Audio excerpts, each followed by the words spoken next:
Welcome to your ORC class. Open your book page number 13. Let's read the sounds. I for egg. G for cap. H for hat.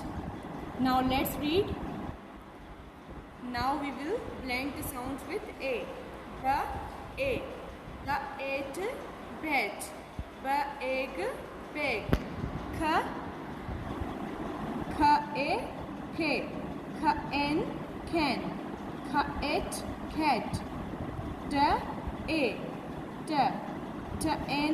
ten tape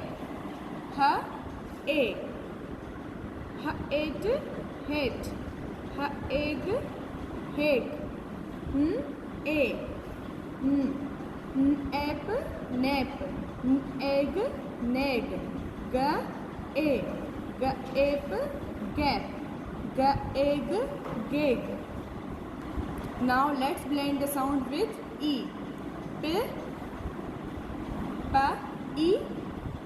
In pen. Pet pet. Net ten. Bet